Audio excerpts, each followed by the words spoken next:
Hi, everyone, and welcome to our second special October adult storytime for adults. I'm Katie from Adult Services, and we are reading stories this month from classic Scary Stories to Tell. This is the third volume of the Scary Stories series by Alvin Schwartz and illustrated by Stephen Gemmell. As you might recall from your own childhoods, these illustrations were the spooky, scary, creepy ones that your parents probably didn't want you looking at or reading about. And they probably gave you some nightmares or got you really excited to read, maybe share with your friends. The good old days, right? So, I am reading some classics from these tales. And today's reading is The Dead Hand. I hope you enjoy. The Dead Hand. The village huddled on the edge of a vast swamp. As far as one could see, there were soggy meadows, holes filled with black water, and glistening sheets of wet, spongy peat. Skeletons of giant trees, snags, the people called them, rose up out of the muck, their dead branches reaching out like long, twisted arms. During the day, the men in the village cut the peat and hauled it home to dry and sell for fuel. But when the sun went down and the wind, sighing and moaning, came in from the sea, the men were quick to leave. Strange creatures took over the swamp at night, and some even came into the village. That's what everyone said.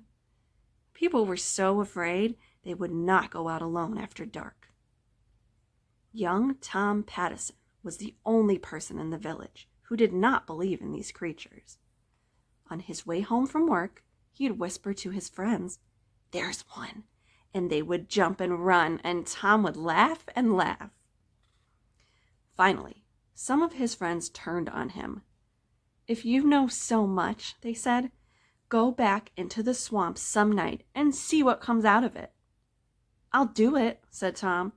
"I work out there every day. Not once have I ever seen anything to frighten me. Why should it be different at night? Tomorrow night, I'll take my lantern and walk out to the willow snag. If I get scared and run, I'll never make fun of you again." The next night, the men went to Tom Pattison's house to see him on his way. Thick clouds covered the moon. It was the blackest of nights. When they arrived, Tom's mother was pleading with him not to go.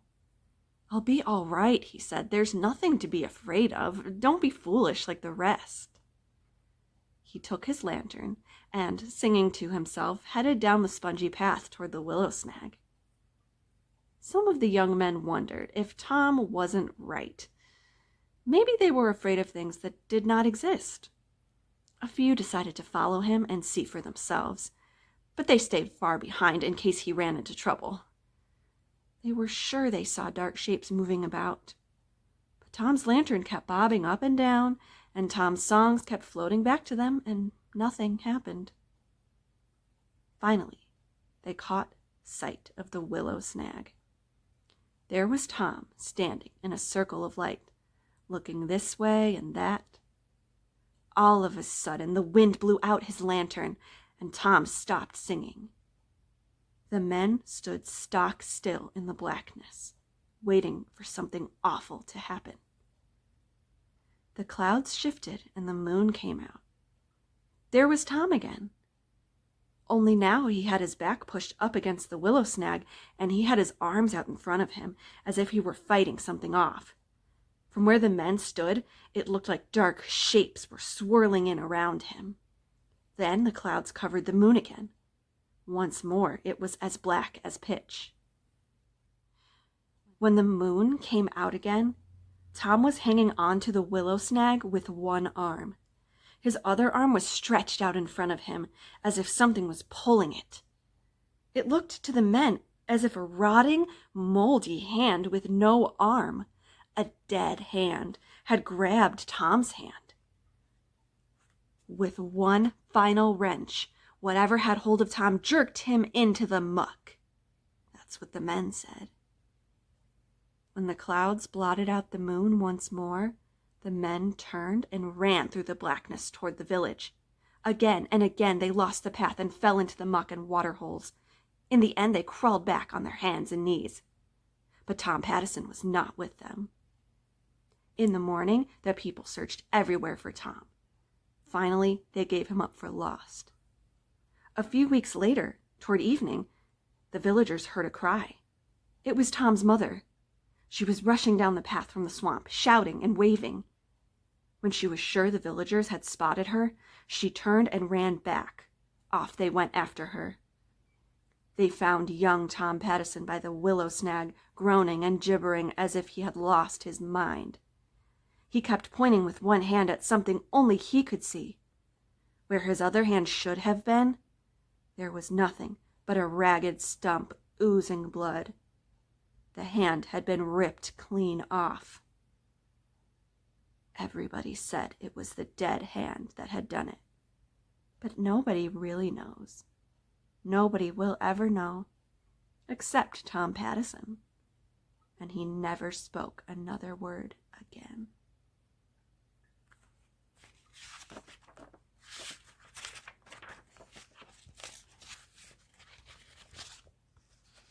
Let's all enjoy this illustration.